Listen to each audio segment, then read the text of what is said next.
Buenas noches, muy buenas noches, bienvenidos a ¿Qué dice la Biblia? Hoy estamos con el pastor Reinier de la Torre una vez más desde Houston. ¿Cómo anda, Reinier? Saludos, todo bien, gracias a Dios. Saludos a todos los que nos vean ahora en vivo y a los que después van a ver el video seguramente en cualquier lugar. Y nada, contento una vez más de estar aquí, de compartir y de debatir otro tema que sea de bendición. Esperamos que sea de bendición para todos. Pues hoy vamos a estar con un tema que según nos han dicho ya es un tema que te apasiona, ¿eh? Ya hubo personas que te dijeron, no, este tema está hecho para ti. Te lo No, no, hicieron no, sobre medida. no, sencillamente no, creo que sí, creo que es verdad. Hoy escogimos y no lo escogí yo. Vamos a dejar las cosas. Escogimos una frase que se ha hecho, yo creo que bastante conocida, pero yo sí creo que refleja un principio bíblico, aunque la frase en sí no esté en la Biblia, pero sí refleja lo que la Biblia enseña acerca de ese tema, ¿no? Y por tanto, sí, la he usado, pero que conte que no la escogí yo ni traje yo ese tema, me lo propusieron. Así mismo.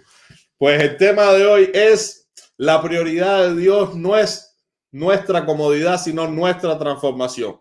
O quizás, como había escrito, la prioridad de Dios es nuestra transformación y no nuestra comodidad. El orden de los factores, como dice mi hermano, muchas veces no altera el producto. Así que hoy vamos a estar hablando de eso. Quizás va a ser un poco chocante para las personas que buscan sobre todas las cosas la comodidad, y para las personas que tienen quizás en mente a Dios como el genio de Aladino, el cual le suple todas las cosas para estar cómodo. Es un Dios que suple todo lo necesario para poder vivir una vida confortable, tranquila y bien cómoda. Bueno, ya que tú mencionas eso, no pensaba comenzar por ahí, pero sí, es posible que este tema sea interesante, o esta frase, vamos a decir así, esta frase que hemos escogido, que la recuerdo: la prioridad de Dios no es nuestra comodidad, sino nuestra transformación. Esa frase quizás refleje una manera correcta o una manera correcta de ver al Dios correcto, al Dios real. Podríamos empezar por ahí. O sea, hay gente que busca a Dios o busca un Dios que llene sus expectativas, que tenga una manera de actuar no conforme a cómo es, sino conforme a cómo esa persona quiere que sea. Diríamos que hay personas que se fabrican su propio Dios, como hizo Israel en algún momento, ¿no? Y generalmente el Dios que las personas se fabrican, el Dios que las personas se imaginan, el Dios que las personas quieren, como ellos quieren que sea, es un Dios que obviamente sirve para ponernos cómodos. De hecho, nadie quiere transformación, todo el mundo quiere comodidad. Y una de las tareas principales o de las razones principales para que una persona busque a Dios es esa misma, ¿no? Que nos ponga cómodo, que nos dé comodidad, que me arregle la vida, que me aleje de las cosas malas, que me provea las buenas, que me haga vivir de una manera absolutamente fácil, ¿no? Aquí en la tierra, y próspera y abundante y todo lo que sea necesario. Quizás enfrentarnos a esta frase, entender esta frase, es un buen paso para que una persona haga una diferencia en su mente entre el Dios que me fabrico, el Dios que yo mismo me hago en mi imaginación para que supla mis expectativas, y el Dios real que es como es y que tiene su propio plan. Exacto. De hecho, no recuerdo exactamente, no recuerdo exactamente si fue Freud o fue alguien de su corriente que decía que en realidad nosotros no estábamos hechos a la imagen de Dios, sino que nosotros habíamos hecho un Dios a nuestra imagen. Y aunque en la Biblia está claro y nosotros lo creemos que hemos sido hechos a la imagen de Dios, no podemos negar eso que tú dices, que hay gente que hace un Dios a su imagen o un Dios incluso a la imagen de su cultura.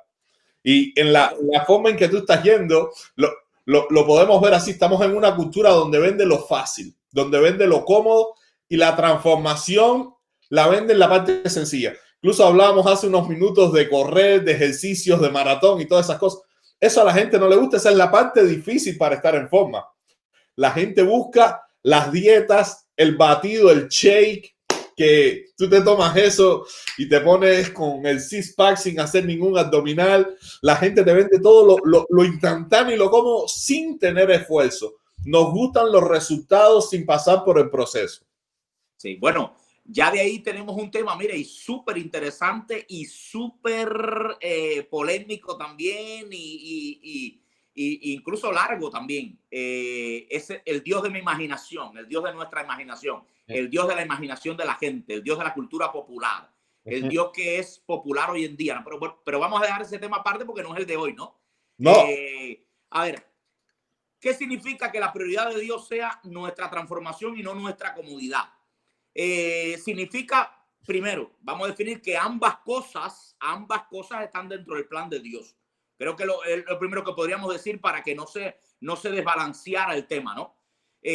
Porque alguna persona dice, no, ya vienen entonces con la idea de que el evangelio es sufrimiento y tragedia y sacrificio y desgracia por donde quiera y no hay ningún tipo. No, para nada. En la propia frase que la escogimos, vuelvo y repito, sabemos que no es bíblica, pero traduce un principio bíblico, enseña un principio bíblico, están ambas categorías, transformación y comodidad. Las dos tienen que ver con Dios. Ahora, el hecho de que las dos existan y que las dos sean reales y que las dos tengan que ver con Dios y que las dos las provea Dios, no significa que las dos tengan el mismo nivel, la misma importancia y tengan que ir al mismo plano. No, una es más importante que la otra. O sea, para Dios es más importante la transformación que la comodidad. Entonces, eso significa que, significa sencillo, creo yo. Mientras mi comodidad tribute a la transformación, mientras yo estar cómodo facilite mi transformación, produzca mi transformación, Dios no batalla contra ella, no hay problema. Dios no quiere que la gente esté incómodo, no es ese su plan. Si la transformación me lleva, si mi comodidad me lleva a la transformación, Dios no toca mi comodidad, no hay problema. Ahora, si mi comodidad no tributa a la transformación, bueno, lo más seguro es que Dios quite un poco de comodidad porque Él está más interesado en la transformación. Su prioridad, lo número uno, la importancia número uno, es la transformación. La comodidad tiene que tributar a ella. Exacto. Y eso lo tenemos que tener bien claro, porque hay veces que queremos a Dios y no estamos pensando, como te decía, un poco de Dios a nuestra imagen, que lo vendemos. Es triste, pero el evangelio de la prosperidad, esa es una de las cosas que hace, y por eso es que es un falso evangelio. Por supuesto. Porque no te habla de la transformación que Dios está interesado en hacer en tu vida, sino te presenta a Dios como el super genio de la lámpara que te va a traer tu comodidad. Con Dios, si tú haces las oraciones, si tú cumples las 3 claves, haces los 7 pasos, aprendes a hacer la oración de Jabez y todas las otras oraciones bíblicas, tú vas a tener la comodidad que tanto tú anhelas y vas a poder vivir una vida cómoda. Sin embargo, Dios, como tú dices, no está en contra de la comodidad, pero Dios prioriza en nuestras vidas la transformación. El hecho de vivir una vida alejado de Dios y pecaminosa, esa es la prioridad de Dios, cambiar nuestro corazón, cambiar nuestra manera de pensar, cambiar todo lo que éramos que nos alejaba de Él para que podamos estar cerca y podamos disfrutar en realidad la verdadera comodidad. Porque qué más comodidad que habitar bajo el abrigo del Altísimo. Qué más comodidad que estar cerca de Dios y poder descansar en Él, que Jesús dormía en medio de las tormentas en una barca. Esa es la mejor comodidad que podemos tener, pero necesitamos ser transformados para llegar ahí.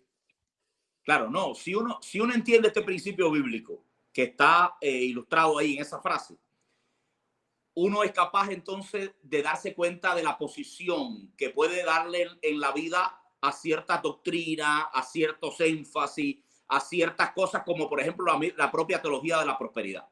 O sea, yo entiendo, si entendemos que transformación y comodidad, o sea, comodidad, ¿a qué alude? ¿De qué hablamos cuando decimos comodidad? Estamos hablando de cosas terrenales, obviamente. Estamos hablando de cosas materiales, estamos hablando de cosas terrenales.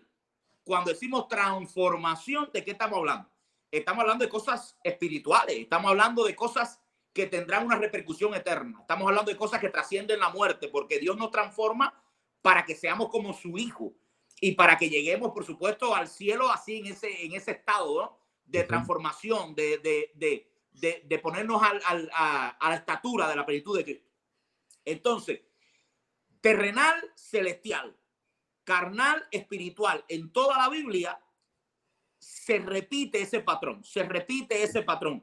Las dos cosas son de Dios, tanto las terrenales como las celestiales. No se puede decir que Dios es un Dios que está ajeno a lo terrenal, ajeno a mi necesidad terrenal, y que no le interesa si yo como, no como, visto, no visto, disfruto, no disfruto, vacaciono, no vacaciones. No. No se puede decir que Dios está ajeno a eso y que Dios no le interesa. Pero tampoco puedo decir que esa es la prioridad de Dios. Tampoco puedo decir que Dios existe para eso. Tampoco puedo llegar a la conclusión de que la única función que tiene Dios en el universo es garantizar que yo tenga mi casa, mi carro, mi yate, mis tenis, mi ropa, mis vacaciones y mis lujos. No es esa la función de Dios. La función de Dios trasciende lo terrenal, trasciende esa parte que a Él le interesa, vuelvo y repito, porque Él mismo dice que podemos pedirle a Él pan, pescado, por supuesto, en aquel tiempo, eso se traduciría ahora en otras cosas, pero que le interese no quiere decir que esa sea su razón de ser, ni que esa sea su prioridad. Por tanto, todas aquellas doctrinas que dan a entender o que enseñan directamente que Dios existe para eso, que Dios existe para complacer nuestras necesidades materiales y para ponernos cómodos y para proveernos y para que seamos ricos y millonarios, y lo que da a entender que esa es la función de Dios básicamente, obviamente que están diciendo algo que va en contra de los principios bíblicos, en contra de los principios bíblicos. Ni un extremo ni el otro. Ni Dios está absolutamente en el cielo diciendo quiero oír solamente oraciones que tengan que ver con el espíritu, pero tampoco está en el cielo diciendo quiero que me des una orden rápidamente para ir a ponerte cómodo en la tierra. Ni una cosa ni la otra. No, y en algo que yo creo que deberíamos detenernos un poco es que la comodidad no es mala.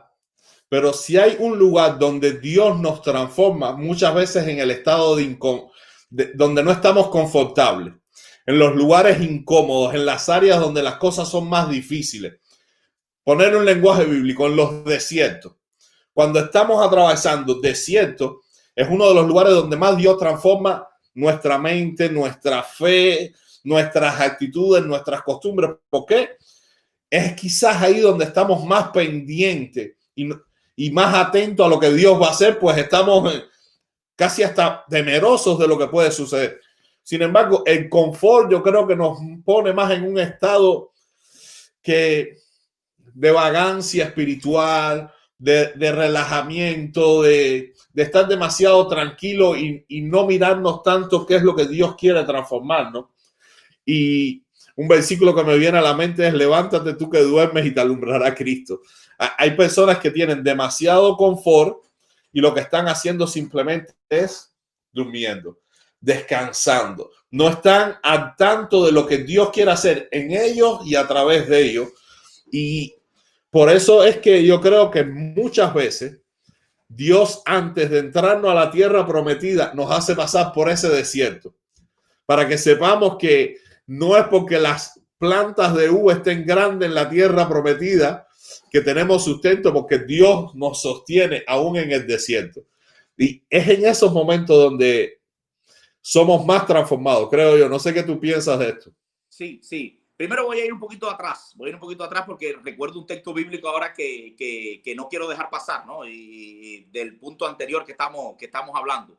O sea, hablamos de un patrón que se repite en la Biblia, por supuesto, que es parte o sea, espiritual primero, terrenal después. Eso es lo mismo que Jesús le estaba diciendo a sus discípulos en Mateo capítulo 6. O sea, buscad primeramente el reino de Dios y su justicia, y las demás cosas vendrán por añadidura. Esas demás cosas, eso que Jesús llama demás cosas, son las cosas que él venía hablando durante todo el capítulo. O sea, ¿qué habremos de comer? ¿Qué habremos de vestir? toda una serie de cosas que él venía hablando como preocupaciones, déjeme decir, genuinas y reales y buenas de nosotros los seres humanos. Entonces, esas demás cosas le interesan a Dios. Insisto en ello porque no quiero, este es uno de los temas donde el equilibrio es la vitalidad. O sea, el equilibrio aquí es lo que manda.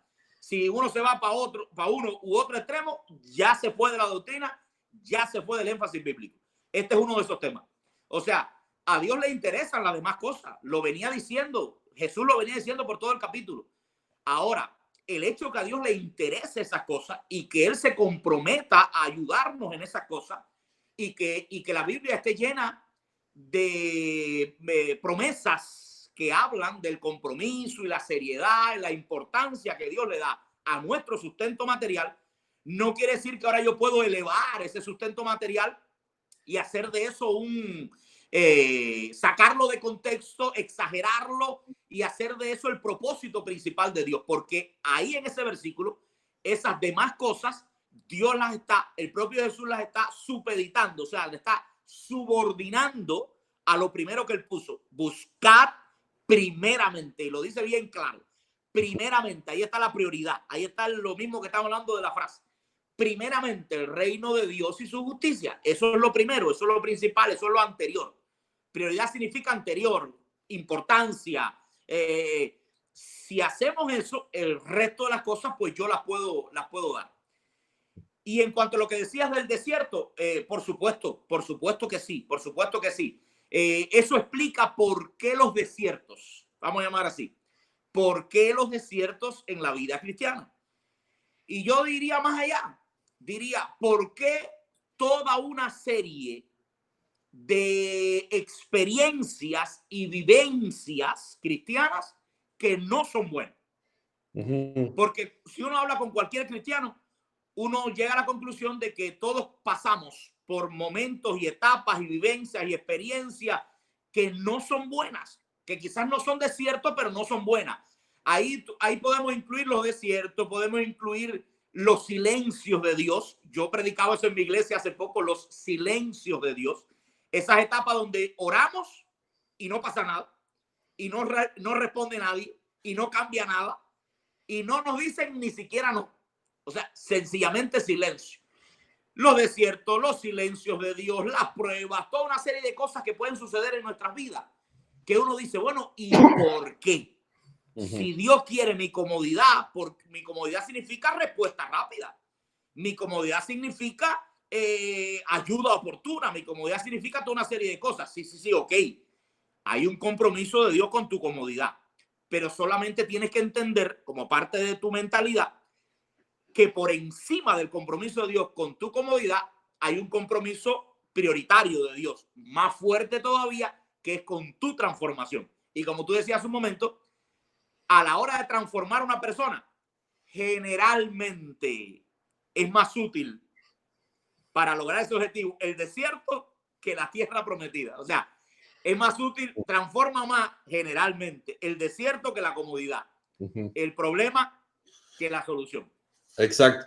Y si seguimos un poco lo que está escrito en el Antiguo Testamento, que como dice Pablo en Primera de Corintios, se escribió para servirnos a nosotros de ejemplo. O sea, hay cristianos que a veces tiran el Antiguo Testamento y ni lo atienden, pero está ahí para enseñarnos muchas cosas. Vemos qué fue lo que le pasó al pueblo. El pueblo sale, atraviesa el desierto, entra a la tierra prometida, pero cuando ya vamos a los libros de los jueces, tienen tiempos de prosperidad, de paz, de tranquilidad, pero se olvidaban de Dios, dejaban a un lado el proceso de la transformación, dejaban de enseñarle a sus hijos que tenían que ser transformados. ¿Y qué era lo que venía? Pruebas, enemigos, hambre, persecución.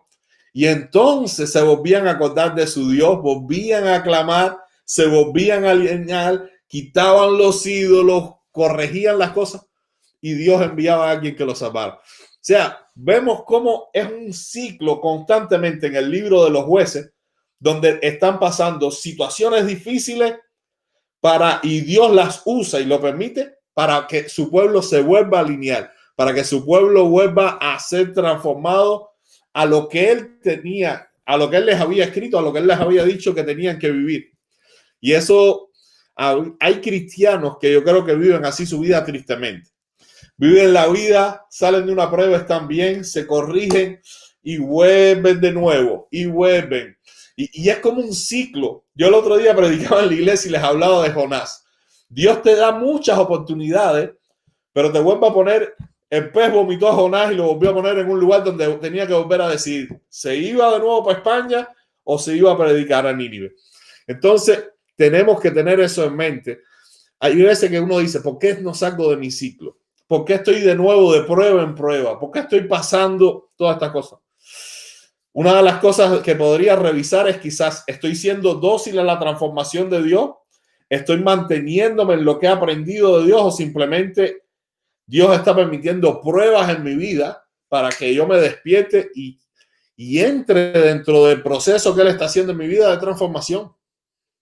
Sí, sí, hay que ver otro detalle que me gustaría añadir a eso que estás diciendo, que el tiempo de la prueba o el tiempo de la incomodidad, vamos a llamarle así, el tiempo del desierto, generalmente desata una dinámica en nosotros que nos acerca un poco más a Dios. Mira qué interesante.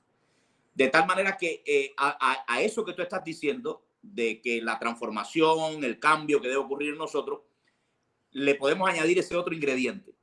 Y es que lo que Dios busca es que estemos cerca de Él. Lo que Dios busca es que estemos lo más cerca posible de Él. Dios anhela estar cerca de nosotros, anhela tener ese intercambio, esa dinámica, esa intimidad con nosotros, ¿verdad?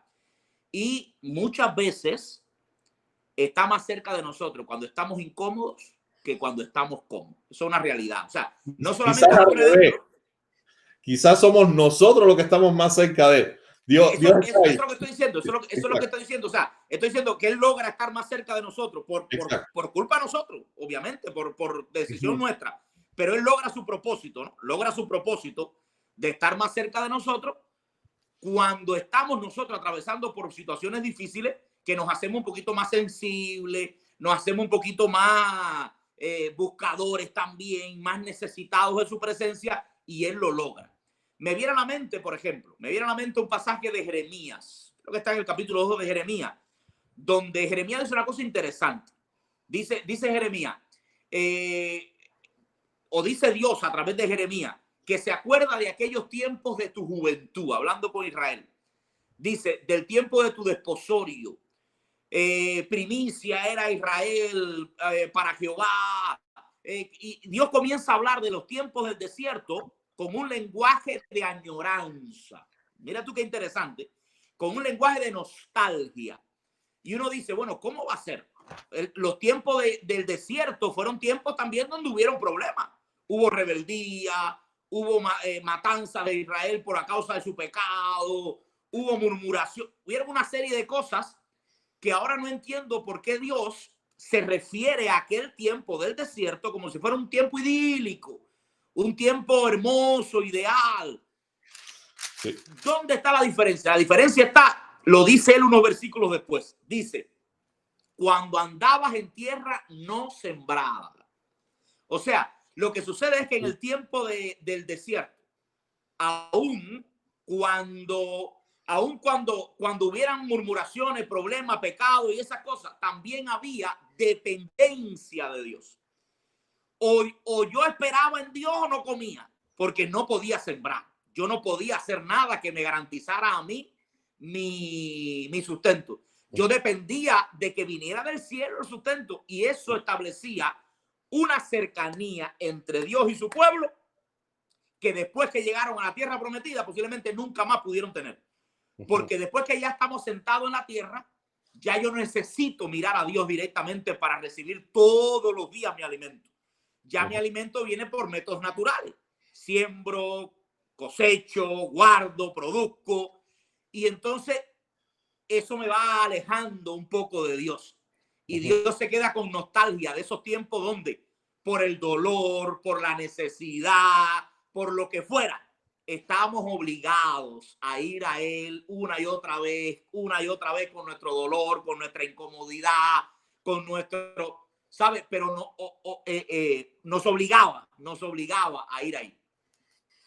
Es interesantísimo eso que tú dices, porque los dos hemos emigrado, ¿eh? Los dos vivimos una realidad difícil en Cuba y hemos entrado en lugares de prosperidad, en lugares donde los países, las situaciones económicas están muy diferentes.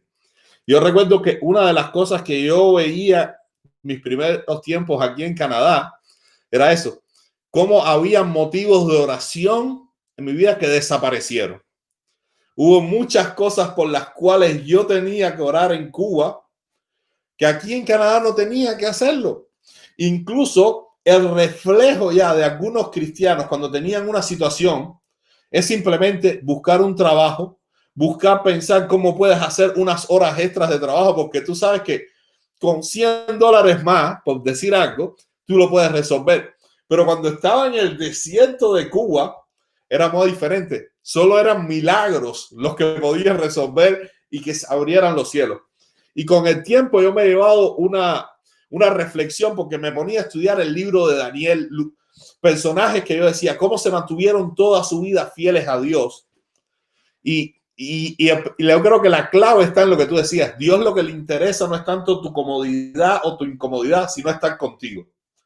Si yo antes tenía que pasar horas orando por situaciones, y hoy en día que la tengo, ¿por qué no puedo pasar horas agradeciendo por las cosas que tengo?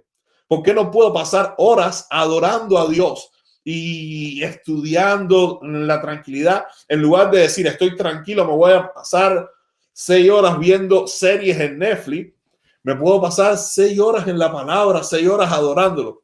Y yo creo que esa está un poco en la clave de evitar y no perder la comunión de Dios. Y que no recuerdo en qué parte Pablo lo dice, pero sé que es Pablo. En Filipenses 4, si después viene el famoso 4:13. Pablo dice, he aprendido a vivir cualquiera que sea mi situación. Sé vivir en abundancia, sé vivir en escasez. Yo creo que eso es algo que los cristianos tenemos que aprender. Nos enseñan muchas veces a vivir en el desierto, pero no nos enseñan cómo vivir en la prosperidad. No nos enseñan cómo vivir bien. Y saber que Dios nos quiere transformar, porque estamos en un proceso de transformación a la imagen de Cristo hasta que Cristo regrese, tanto en el desierto como en la prosperidad, tanto en la prueba como en la comodidad.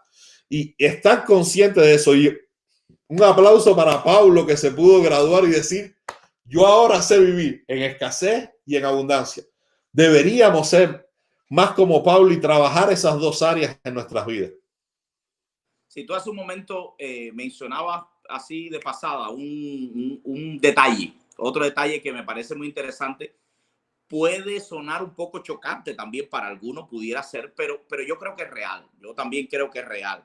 Y es que Dios trata de provocar en nosotros ciertas actitudes, esa transformación de la que hablamos, ciertas actitudes, ciertas posiciones, ciertas, ¿por qué no también? Ciertas decisiones, cierto estilo de vida, cierto amor hacia Él, ciertas reacciones, como querramos llamarle. Y para eso se vale de muchos mecanismos, incluyendo la incomodidad,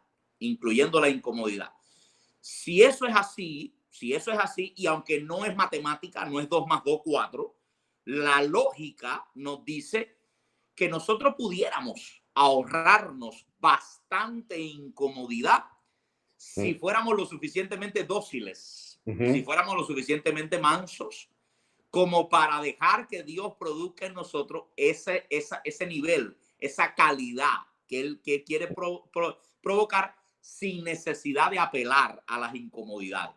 Vuelvo y repito, esto no es matemática, esto no es 2 más 2. Esto no es que siempre tenga que ser así y si yo lo hago, pero aunque no sea rígido y aunque no sea matemática, aunque no sea 2 más 2, el principio general está. El principio general está. Y me parece que no es antibíblico, me parece que está por ahí. O sea, tú lo mencionabas, creo, en esos segunditos ahí, antes de entrar en el en vivo. Dijiste una cosa importante, dijiste, posiblemente los 40 años del desierto no hubieran durado 40 años para Israel. O sea, ¿quién lo puede dudar? Estamos especulando, pero a mí parece que puede ser una posibilidad real.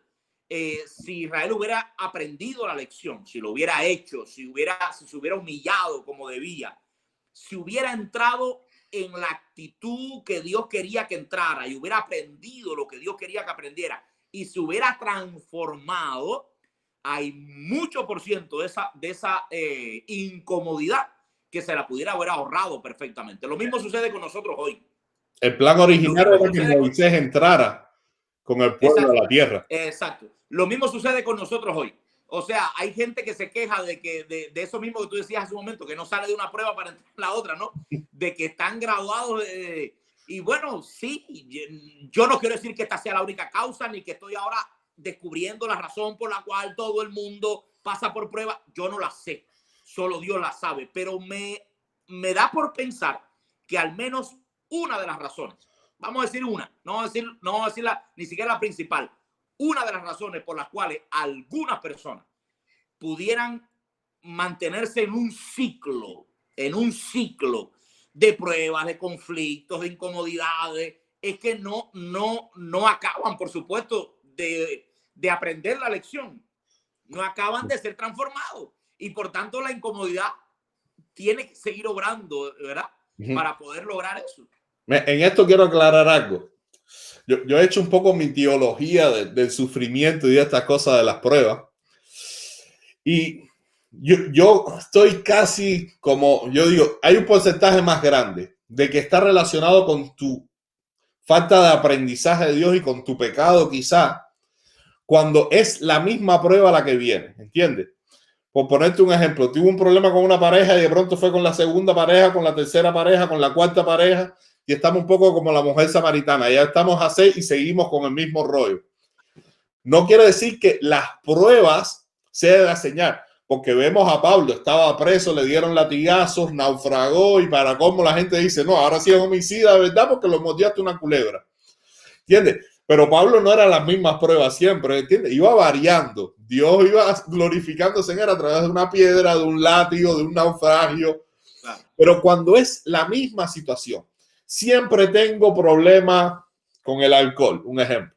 Siempre tengo problemas con el dinero. Siempre tengo problemas en los trabajos. Me cambian de trabajo. Siempre tengo problemas con mis relaciones interpersonales con los demás. Cuando es muy repetitivo, y de eso yo creo que son los 40 años del desierto, es que estás dando vueltas en la misma ciudad, estás dando vueltas en el mismo lugar y no acabas de pasar a la siguiente etapa. Vamos a incluir, siempre tengo problemas en la iglesia, vamos a incluir ese detalle también ahí, ¿verdad? Hay gente que también se pasa 40 años vagando, no por el desierto, pero de iglesia en iglesia, de congregación en congregación, ninguna la acomoda, ninguna, y obviamente el problema está en la persona, no puede estar en todas las iglesias a la misma vez. Yo de eso tengo algo bueno. Como te decía hace algunos días, aquí en Montreal hay muchas iglesias de rabacucu, de esos que ahora salen en Facebook, de esos bien estilos legalistas. Y yo he tenido amigos que han caído en esas iglesias y siguen con los mismos rollos, pero yo digo, pero tú no te das cuenta que saliste de una para entrar en otra que es igual, ensaya otro modelo, va a haber otro estilo de iglesia, otra denominación. No, estás cambiando de iglesia, pero estás en las 7 que son iguales. Lo único que cambia es el color de la pandereta, pero es la misma teología, la misma cosa.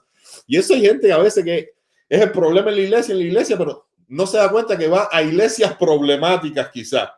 No se dan cuenta a veces que ellos mismos están metidos en un estilo que, no sé, no me quisieron aceptar como líder, no me quisieron aceptar como mujer, no me quisieron aceptar en el grupo de alabanza y siempre se repiten las mismas situaciones. Claro que sí. Claro que sí.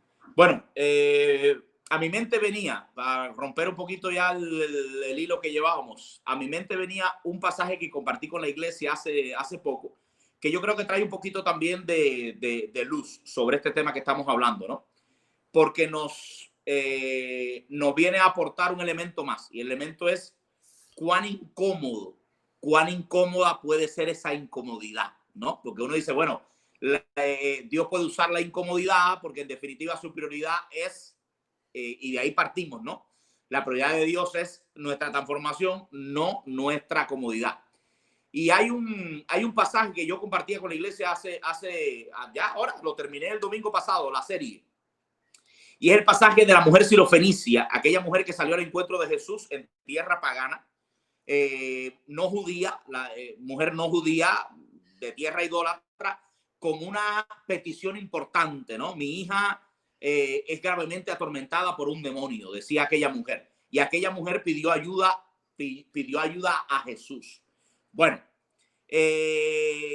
si la prioridad de Dios fuera la comodidad, bueno, eso es un excelente momento. No hay mejor momento que eso. O sea, porque no hay nada que pueda poner más incómodo a una madre que ese problema con una hija.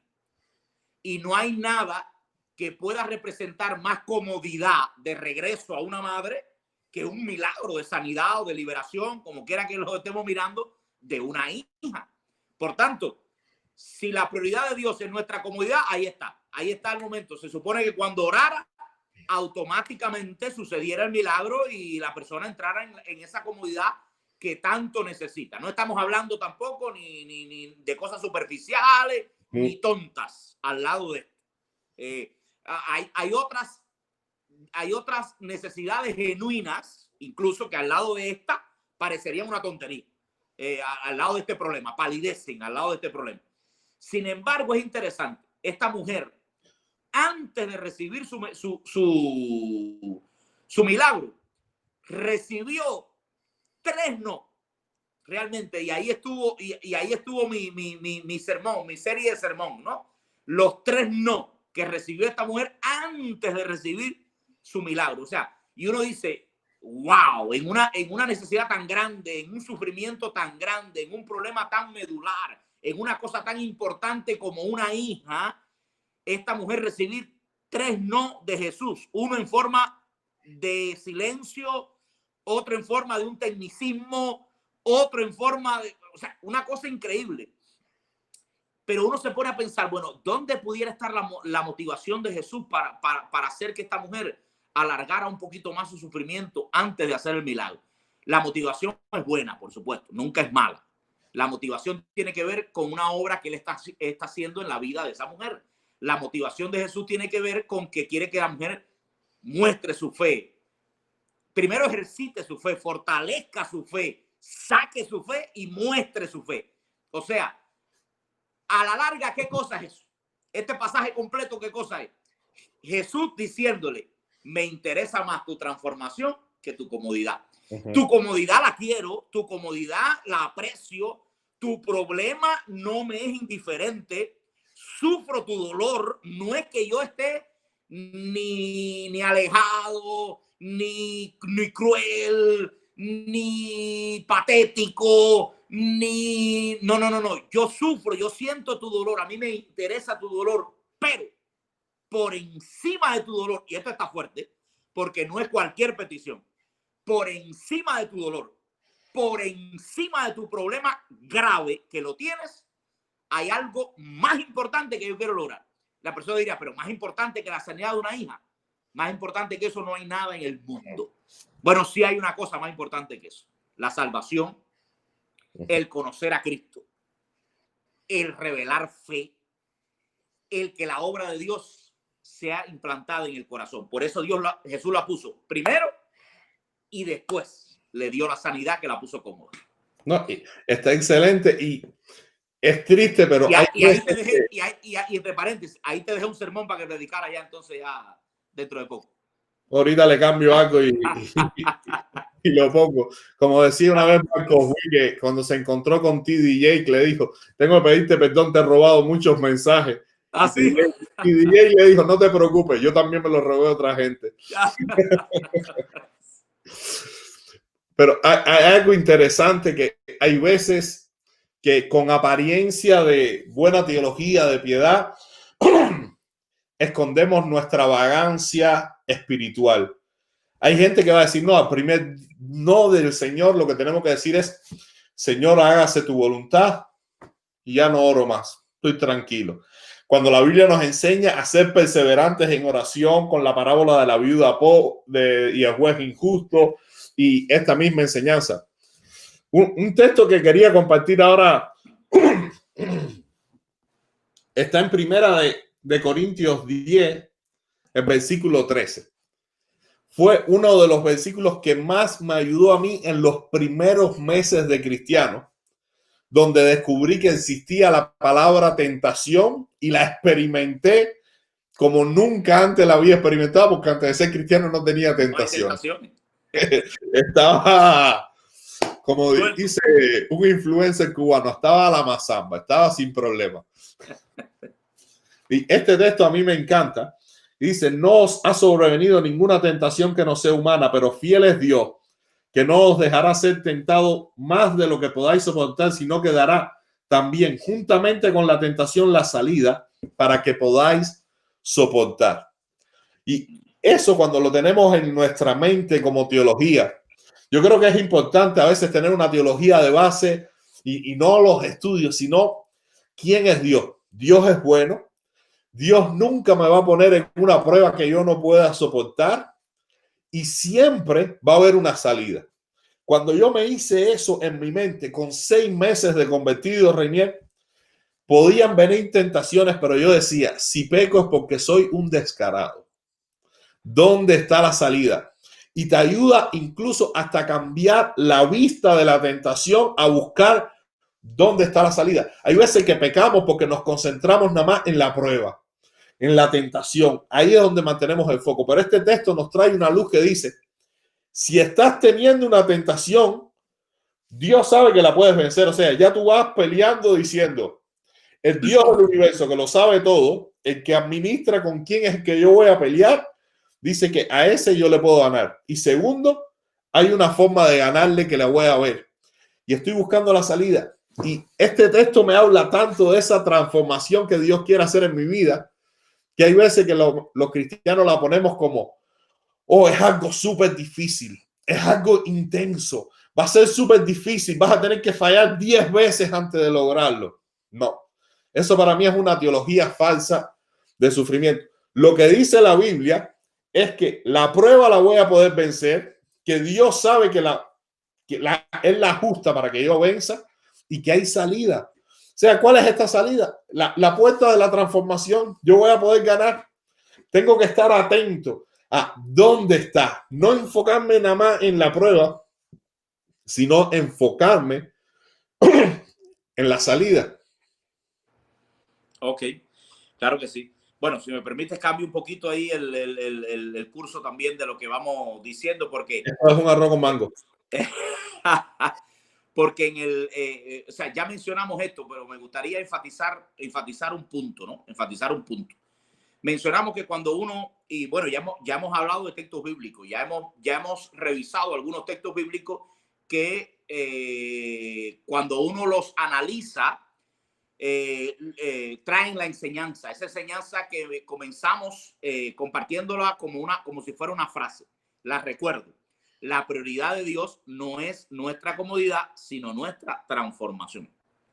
Ahora, si uno está de acuerdo en que la Biblia enseña eso, si uno ve que claramente Jesús pone la prioridad en las cosas celestiales y subordina a las terrenales, Mateo 6:33 y muchos más, pongo ese nada más como un ejemplo de los tantos. Si uno ve pasajes como este y un montón de pasajes más también, donde a pesar de que el asunto terrenal es serio, Jesús priorizó lo espiritual. O sea, ¿dónde está entonces la motivación de aquellos que viéndolo así claro, todavía mantienen su discurso? Porque en nuestro mundo hay mucha gente que mantiene su discurso sobre la base de lo contrario, sobre la base de convencer a las personas que ven que Dios existe para ponerte cómodo, que Dios existe, su función principal, la razón de que Él exista en el universo, eres tú. Tú eres el centro del universo. O sea, esto que estamos hablando nosotros hoy tiene que ver incluso, tiene que ver con la cosmovisión cristiana, con la mentalidad cristiana, tiene que ver con cómo yo concibo el universo incluso. Porque si en la concepción del universo, el universo gira alrededor de mí como individuo, yo soy el centro, el rey del universo, pues yo no tengo ningún problema en pensar que ese Dios que existe ahí arriba no tenga mucho más contenido de trabajo que no sea el de ponerme a mí cómodo, el de proveerme todo lo que yo necesito, el de responder a mis necesidades, el de correr cuando yo pido, ruego o incluso reclamo, declaro, exijo o mando. Entonces, hay gente que pinta ese evangelio o esa deformación del evangelio. O sea, es un humanismo, o sea, un humanismo antropocéntrico, donde el hombre es el centro de todo, ¿no? Antropo, hombre, céntrico, el centro. O sea, yo soy el centro, todo en el universo conspira, como diría el lenguaje de los emprendedores. El universo conspira para darme a mí todo lo que yo necesito, y en el universo yo incluyo hasta Dios mismo. Dios mismo está atento a eso, ¿verdad? Ahora, si yo creo, como la escritura dice, que el centro no soy yo, sino que el centro es Dios, entonces yo tengo que entender que muy posiblemente a veces yo necesite cosas, a veces yo demande cosas, a veces yo busque cosas y no las tenga, y no me lleguen, y no las disfrute, y no esté cómodo, sencillamente porque por encima de mí hay otro ser con sus propios planes, con sus propios proyectos, con su propio sentido, con su propio propósito, en el cual darme eso que yo quiero en un momento puede que no sea en ese momento su plan, puede que no sea su prioridad, y sencillamente no me lo da. Ahora, es interesante cómo en nuestro mundo mucha gente prefiere, o alguna gente prefiere, no verlo así, no verlo tan claro, ponerse ellos mismos en el centro del universo, con tal de garantizarle a las personas, sí, todo lo que tú quieras que ocurra básicamente va a ocurrir como tú quieres. Y Dios lo va a hacer facilito, y ven para acá, que eso va a ser así. Es súper interesante, y como tú dijiste al principio, mira, es un tema de equilibrio. Es de dónde lo pones, para qué lado va. Y yo hace un tiempecito estaba pensando un poco en eso, y estaba de hecho viendo los dos estilos. Y te lo voy a decir aquí así, vamos a reflexionar en voz alta y que la gente nos escuche. La manera en que yo lo estoy viendo es que son énfasis teológicos en diferentes momentos de la Biblia. Tenemos que tener, como dice, quizá una cosmovisión, pero de todo lo que hubo. Es cierto que el hombre es especial. Ahora, lo que no tenemos que decir que es lo superior. Del mismo, el salmista se sorprendía y decía, wow, lo has hecho inferior que los ángeles, pero está coronado de favor. Es increíble. En el sentido, Pablo dice que somos hechura suya, usando la palabra poema, que es que somos la obra maestra de Dios. Y es cierto que cuando Dios nos pone en la tierra, nos dice, esto es para ti, yo lo he creado para ti. Nuestro pequeño mundo, Dios lo creó como para nosotros y para que lo disfrutaran. Ahora, ¿qué sucede? Es que no se quedó así. El hombre cayó, el hombre pecó, el hombre se alejó completamente de Dios, se corrompió completamente. Y no estamos en ese estado ahora donde todo nos sirve. Ahora estamos ya en un reino que lo regalamos a Satanás, que estamos oprimidos. Y si tú miras a la larga, Dios quiere de cierta forma la comodidad. Estoy haciéndote el contradebate. Mi hermano me dijo que no podíamos estar de acuerdo en todo, que teníamos que estar épica. Venga. Ahora, tenemos que tener la comodidad. ¿En qué sentido? Vamos a estar en el cielo, en la eternidad, en un lugar donde dice que no va a haber más llanto, más dolor, más lágrimas. Pero ese es el final. Entonces, tenemos que estar en qué parte del camino estoy. No, yo no estoy tampoco para que Dios me responda todo como tú dices, porque en realidad Dios está interesado en volver a tomarme, restaurarme, sanarme, purificarme a través de su Hijo, para que yo pueda volver a estar como estuvo al principio, disfrutando de la comunión sin que las cosas me afecten y me alejen de él. Ahora, por eso, cuando vemos una visión como global antes de la caída y qué va a haber después que estemos en la eternidad con Él, podemos darnos cuenta de que en realidad somos importantes como seres humanos. Imagínate qué importantes somos, que Dios dio su Hijo por nosotros y hay algo. Pero como tú dices, el problema es que la gente está diciendo, somos tan importantes que casi no tenemos que transformar, casi ya vamos a ir al cielo en el estado en el que estamos. Y no es así. Tenemos que pasar esa transformación para llegar a la comodidad.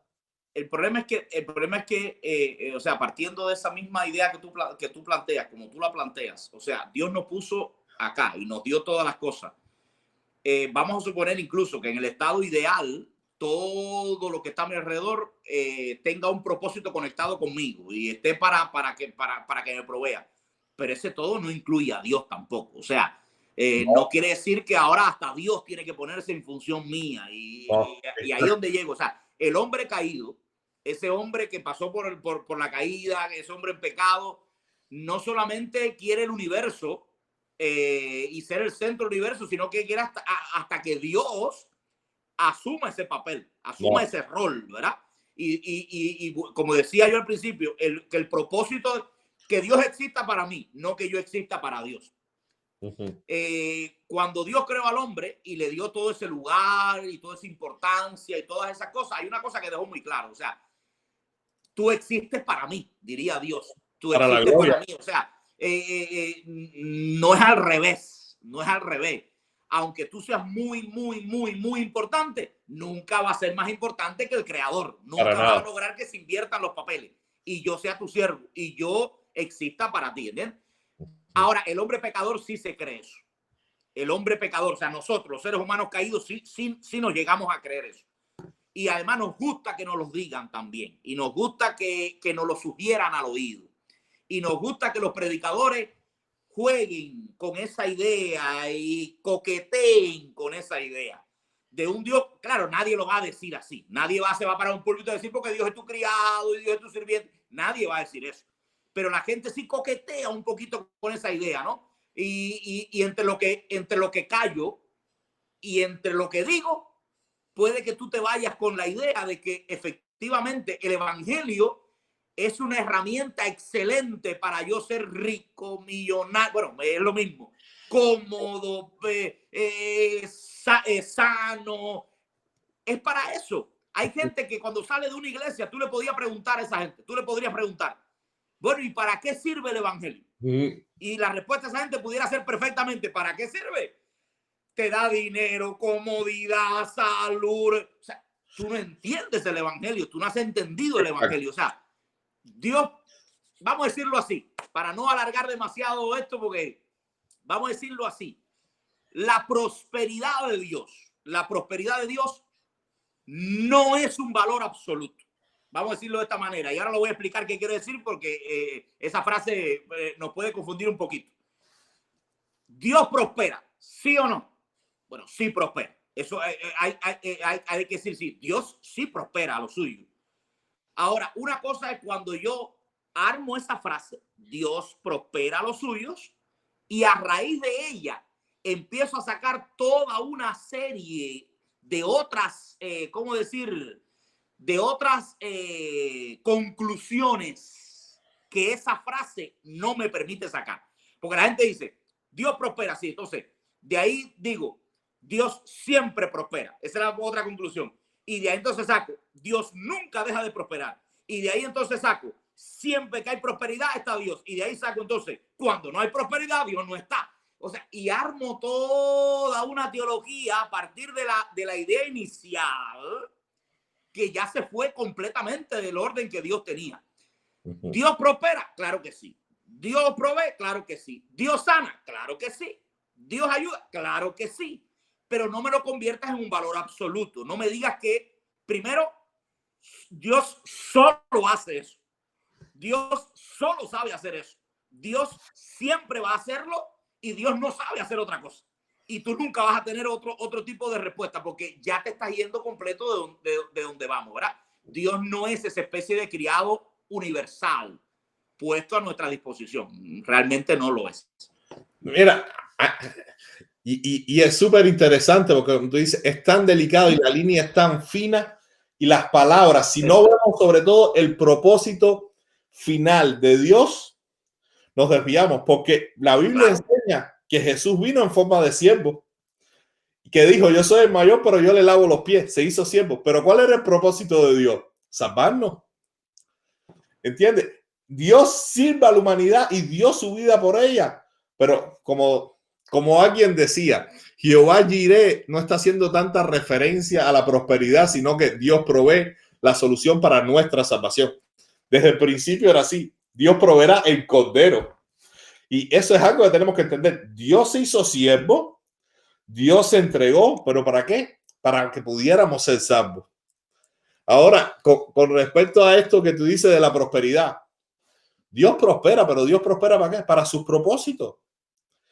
Dios prospera ¿para qué? Para que tú hagas avanzar el reino. Dios por eso escoge a personas específicas y que tú tengas una prosperidad puede haber sido, ¿verdad?, una señal de tu obediencia, de tu consagración, pero no te dice que te la gastes a tu manera, porque mientras más te da, mayor va a ser tu responsabilidad. Si te está dando más, es cómo tú inviertes ahora eso que tienes en bendecir a los demás, en hacer que el reino avance, en hacer que más personas conozcan y sean salvas. Y entonces, eso es lo que pasa. A veces el problema no está tanto en la riqueza, sino en un corazón no transformado, en cómo usamos la riqueza, en cómo la ponemos a disposición de Dios o no. Y claro, al final todo cae en comodidad que vamos a tener en el cielo, pero cómo estamos siendo transformados aquí. Por supuesto que sí, por supuesto que sí. Bueno, ya casi nos estamos metiendo en el otro tema también de la prosperidad y de una serie de cosas que, bueno, tienen que ver con el asunto. No todo tiene que ver. Tiene que ver con el asunto. Pero cuando ya uno va buscando esas cosas, quiere decir que ya uno está agotando más o menos el tema que está haciendo, ¿no? Así que... Bueno, pues sobre todo estamos aplicándolo porque la transformación a veces la gente lo ve, oh, Dios ya me transformó, ya yo soy cristiano. Y hay algunos que la transformación es nada más la corbata, pero la transformación es profunda y es continua. Yo creo que yo soy una nueva criatura, pero que nací siendo un bebé y que tengo que seguir creciendo a la imagen de Cristo y que todavía me falta mucho. Claro, por supuesto. Bueno, yo por mí puedo ir cerrando el tema ya. No sé qué, ya hemos estado... De hecho, ya llevamos, creo, una hora. Casi una hora, sí. Casi una hora. Para no aburrir demasiado a los que nos quieran escuchar, ¿no? A los que quieran vernos. Así que... para una segunda parte.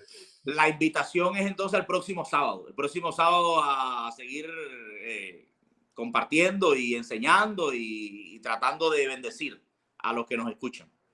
Exacto. Entonces, recuerden, Dios no es que no le interese su comodidad, pero para que usted tenga una verdadera comodidad en un lugar donde no va a haber llanto, donde no va a haber dolor, donde no va a haber escasez, donde dicen los predicadores y lo dice la Biblia, va a haber calles de oro y mar de cristal. Tienes que ser transformado aquí.